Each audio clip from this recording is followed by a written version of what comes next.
নমস্কার বন্ধুরা, আশা করি ভালো আছো, সুস্থ আছো। আজকে তোমাদের সাথে শেয়ার করব দারুণ টেস্টি পেঁয়াজ কলির ভর্তা রেসিপি। এইভাবে একবার পেঁয়াজ কলির ভর্তা বানিয়ে খেলে বারবার খেতে মন চাইবে। শীতের দিনে কিন্তু যে কোনো একটা ভর্তা না হলে প্রতিদিনের খাবার একদমই জমে না। আশা করি তোমাদের কাছে এই ভর্তার রেসিপিটা খুবই ভালো লাগবে। ভর্তাটা তৈরি করার জন্য এখানে আমি একাটি পেঁয়াজ কলি ফুল সহ ছোট করে কেটে নিয়েছি, আর একটা আলু ছোট করে কেটে নিয়েছি। এখন গ্যাসের ফ্লেমটা মিডিয়াম রেখে একটা কড়াই বসিয়ে তার মধ্যে কেটে রাখা পেঁয়াজ কলি আর আলু দিয়ে দিলাম, আর হাফ কাপ পরিমাণ জল দিয়ে দিলাম। এই রেসিপিতে অবশ্যই আলু দিতে হবে, তাতে করে ভর্তাটা আঠালো হবে আর খেতেও ভালো লাগবে। ঢাকা দিয়ে 6-7 মিনিট বয়েল করে নেব। তারপর 6-7 মিনিট বয়েল করার পরে ঢাকনা তুলে দেব। পেঁয়াজ কলি আর আলুটা সিদ্ধ হয়ে যাবে আর জলটাও টেনে যাবে। তারপর এখানে দিয়ে দিচ্ছি 2 টেবিল চামচ পরিমাণ সর্ষের তেল।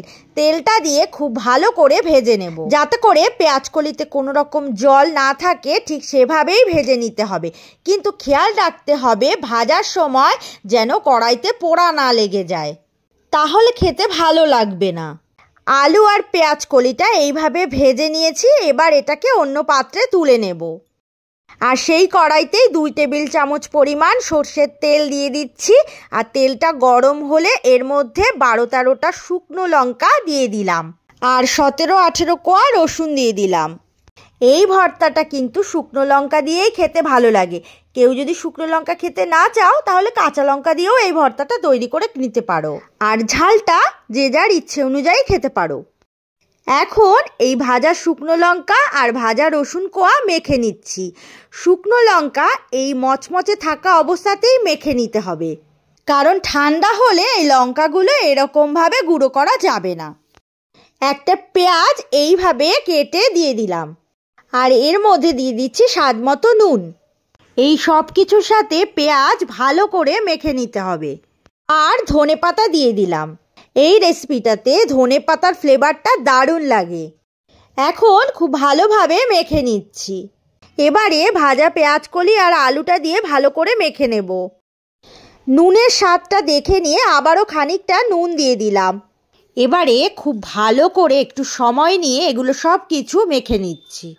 একটু সময় নিয়ে সব কিছু ভালো করে মেখে নিতে হবে। এই রেসিপিটা গরম ভাতের সঙ্গে খেতে দারুণ লাগে। এখন লঙ্কা আর রসুন ভাজার তেলটা কিছুটা পরিমাণে দিয়ে দিলাম, অল্প পাতিলেবুর রস দিয়ে দিলাম। ব্যাস, একদম রেডি পেঁয়াজ কলির ভর্তা। যদি এই পেঁয়াজ কলির ভর্তার রেসিপিটা ভালো লেগে থাকে তাহলে একটা লাইক, কমেন্ট আর শেয়ার করে দিও।